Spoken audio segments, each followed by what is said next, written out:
Bonjour à toutes et à tous, ravie de vous retrouver pour notre série Elle pense le monde d'aujourd'hui et de demain. Un rendez-vous quotidien avec des femmes engagées qui partagent avec vous leurs analyses, leurs expertises, leurs appels à vœux, mais aussi leurs questionnements. Nombreuses à avoir répondu à cette initiative, je vous propose de découvrir leurs convictions, mais aussi leur vision de ce monde d'aujourd'hui et de demain. Bonjour, je m'appelle Émilie Pouffier-Thompson et je fais une thèse en droit sous la direction du professeur Michel Séjean et en alternance dans un cabinet d'avocats bretons, Alema Avocat, qui cofinance mes recherches avec la région Bretagne.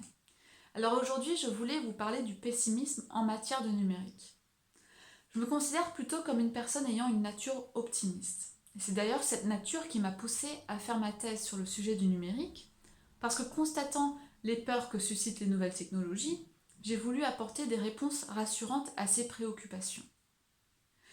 Mais est-ce qu'il est vraiment possible de faire un travail prospectif en se bornant à demeurer optimiste? Alors au cours de mon chemin optimiste, j'ai rencontré la réflexion du philosophe Hans Jonas qui m'a appris que la prospective devait avoir une part de pessimisme. Je m'explique. On innove lorsqu'on est face à une menace. Et si cette menace, elle n'existe pas encore, alors il faut en créer une image, il faut en créer la fiction pour mettre en place des méthodes qui permettent de l'éviter. C'est en substance ce qu'écrit Hans Jonas lorsqu'il explique par exemple qu'on peut percevoir la valeur de la vérité parce que le mensonge existe. On peut aussi percevoir la valeur de la liberté parce que la privation de liberté existe. Dans ces exemples, on sait contre quoi se prémunir parce que ces choses, ces menaces, elles existent. Mais en revanche, il est plus difficile de percevoir la nécessité d'agir de manière responsable pour l'avenir parce que transgresser cette responsabilité, ça n'a pas d'effet dans le présent. Autrement dit, on ne peut pas percevoir les effets qu'ont nos agissements sur l'avenir parce que l'avenir, par nature, n'existe pas aujourd'hui. Alors si le péril est inconnu, on ne sait pas ce qu'il faut protéger et pourquoi il faut le protéger. La solution, c'est de créer l'hypothèse d'une menace contre laquelle se prémunir. Le philosophe appelle ça l'heuristique de la peur. Alors, certains critiquent cette approche.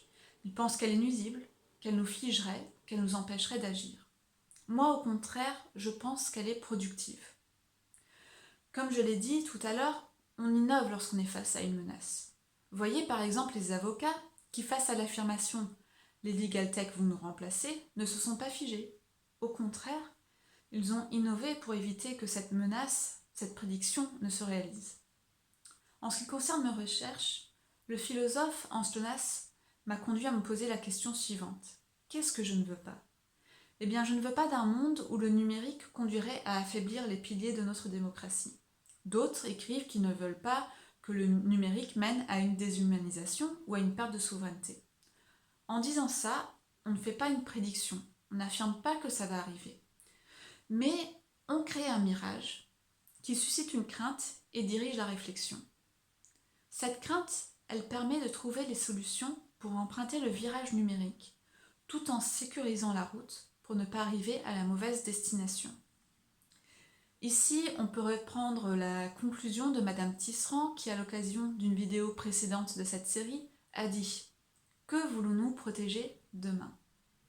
On peut aussi reprendre une expression empruntée à Christian Bick, que j'ai lue ce matin dans le dernier Dalloz IPIT, qui a écrit « Je me réjouis, pour ma part, de préférer un pessimisme actif à un optimisme béat. » Je vous remercie de votre attention. Elle pense le monde d'aujourd'hui et de demain, c'est fini pour aujourd'hui. Vous pouvez bien sûr retrouver l'ensemble des interviews vidéo sur notre site sd-magazine.com. Je vous donne rendez-vous demain matin à 10h pour de nouvelles interviews. Et en attendant, prenez soin de vous et surtout, restez chez vous.